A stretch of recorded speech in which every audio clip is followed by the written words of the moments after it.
इस समय भारत और मलेशिया के बीच में तेजी से संबंध सुधर रहा है और इसको लेकर के पूरे विश्व में एक बड़ी चर्चा है। भारत में भी अखबारों में एक बड़ी चर्चा है कि भारत और मलेशिया के बीच संबंध का सुधार। आप सभी लोग जानते होंगे 2019 में अगर आप पीछे लौटकर देखिए तो जब भारत ने 370 आर्टिकल 370 को हटाया था, उसमें परिवर्तन किया था, तो आप देखेंगे कि भारत के बाहर से जिन देशों का विरोध सामने आया उसमें टर्की और मलेशिया ही दो देश था।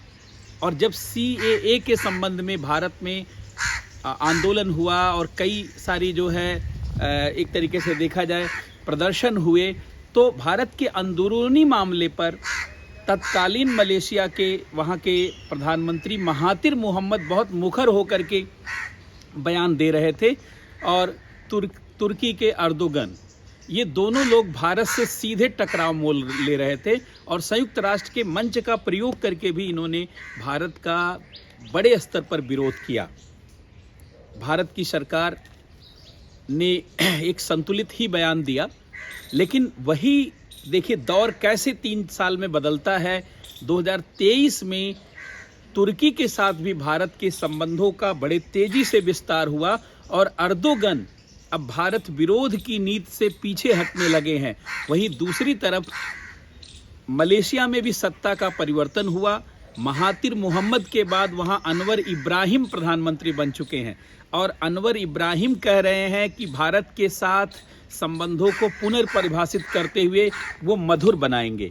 एकाएक मलेशिया ने भारत को इतना प्राथमिकता देना क्यों शुरू कर दिया और भारत और मलेशिया के बीच संबंधों का क्यों विस्तार हो रहा है, इसको सबसे पहले जानने और समझने की आवश्यकता है। पहले मैं आपको भारत की तरफ ले जाता हूं। देखिए, भारत पूरी दुनिया में देखा जाए तो 2 चीज़ों का अधिक आयात करता है। मोटे तौर पर 2 चीज़ों का अधिक आयात करता है। एक तो पेट्रोलियम और प्राकृतिक गैस, क्योंकि भारत के पास ऊर्जा की कमी रही है और हम अपनी कुल ज़रूरत का 80 से 85% आयात करते हैं।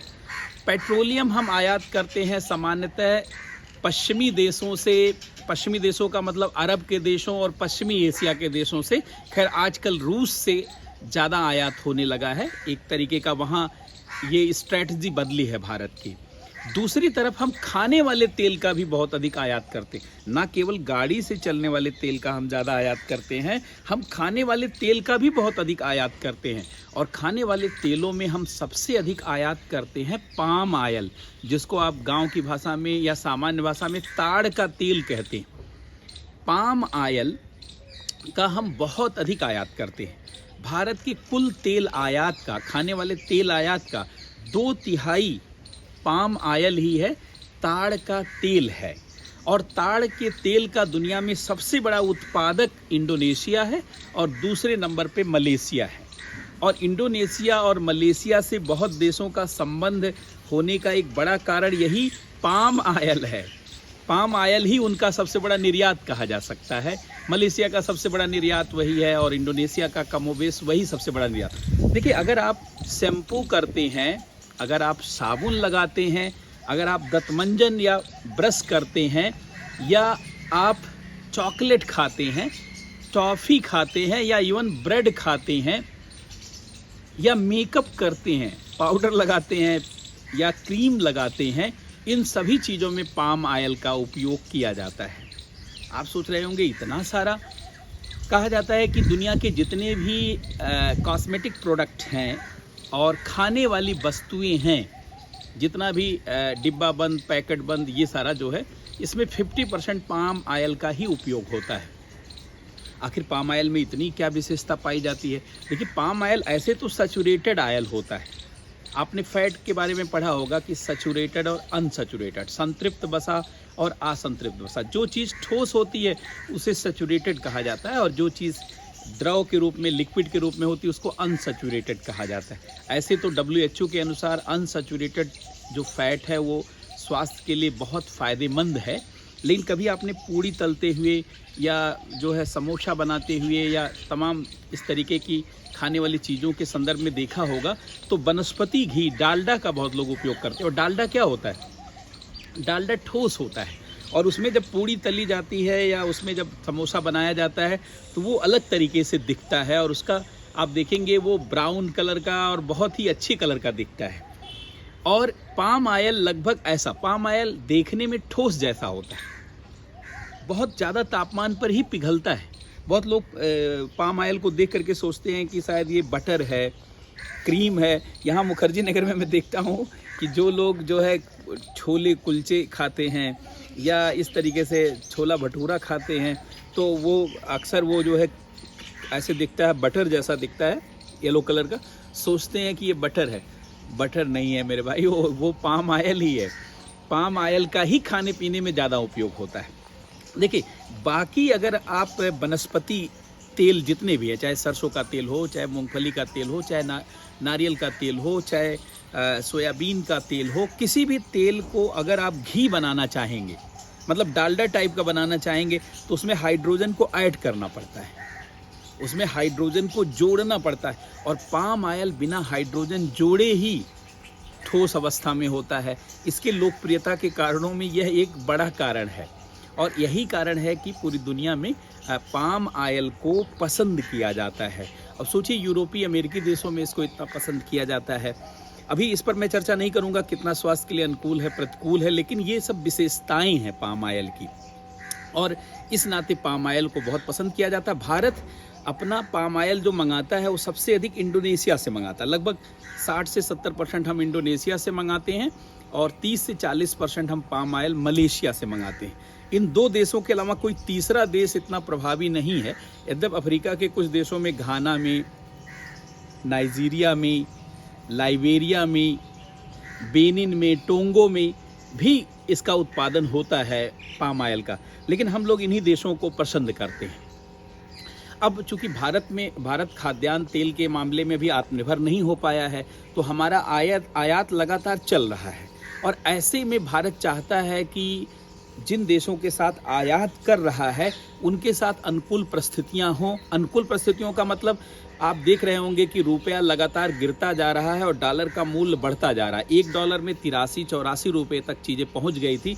इस समय बहुत मैनेज करने के बाद भी $1 में लगभग 83 रुपये, 82 से 83 रुपये के बीच है और कहा जा रहा है कि रुपया और गिरेगा। दुनिया की सारी मुद्राएं गिर रही हैं। पाकिस्तान की मुद्रा तो इतना गिर रही है कि लोग कहते हैं गिरना क्या, आप ज़मीन पे आ चुकी है। तो ऐसी स्थिति कहीं भारत के रुपये के साथ भी ना हो, तो रुपये को कैसे बचाया जा सकता है? रुपये को बचाने का एक बड़ा उपाय हो सकता है कि हम अपनी स्थानीय मुद्रा या अपने देश की मुद्रा का व्यापार में उपयोग करें। और हमने एक संवाद सीरीज में एक वीडियो बनाया था वोस्ट्रो अकाउंट। वोस्ट्रो अकाउंट क्या होता है? आरबीआई ने पिछली साल जुलाई 2022 में वोस्ट्रो अकाउंट खोलने की अनुमति दी ताकि हम जब एक देश दूसरे देश के साथ व्यापार करें तो डॉलर में व्यापार करना मजबूरी ना हो।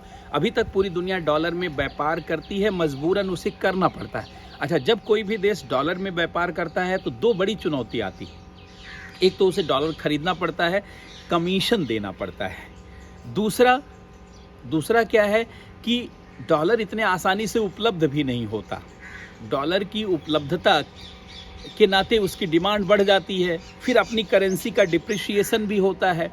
अच्छा, डॉलर अगर आपके पास आ गया तो फिर वो डॉलर ले जाके अमेरिकी बैंकों, अमेरिकी बॉन्ड में निवेश करने का भी एक दबाव होता है।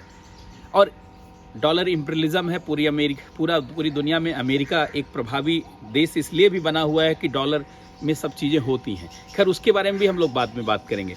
तो भारत के साथ 18 देशों ने रुपए में व्यापार करने पर सहमति जताई है। 18 देशों ने, जान लीजिए, 18 देशों ने वोस्ट्रो अकाउंट खोल दिया है भारतीय बैंकों में। उन 18 देशों में अगर दक्षिण पूर्वी एशिया के देश देखे जाए तो म्यांमार भी है, सिंगापुर भी है और अब मलेशिया है। बाकी बड़े बड़े विकसित देशों ने, जर्मनी ने भी भारतीय बैंकों में वोस्ट्रो अकाउंट खोला है। तो 18 देशों में 18 देशों ने हमारे यहाँ वोस्ट्रो अकाउंट खोला है। इसका मतलब हमारी मुद्रा को स्वीकार किया। रूस ने स्वीकार किया ही है, वो तो चाह ही रहा है कि डॉलर बाहर हो।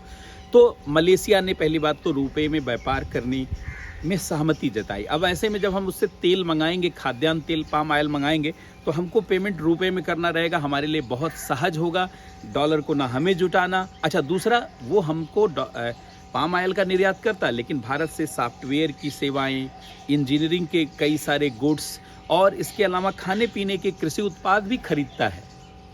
हम चावल वगैरह का भी निर्यात करते हैं, मसालों का भी निर्यात करते हैं, तो उसके लिए भी इससे सहजता होती है, जिसके नाते उसके लिए भी बेहतर है। तो एक तो ये बड़ी अच्छी बात। अच्छा, दूसरे आप जानते होंगे कि पूरे दक्षिणी पूर्वी एशिया में देखा जाए तो भारत का सबसे ज़्यादा व्यापार सिंगापुर के साथ है।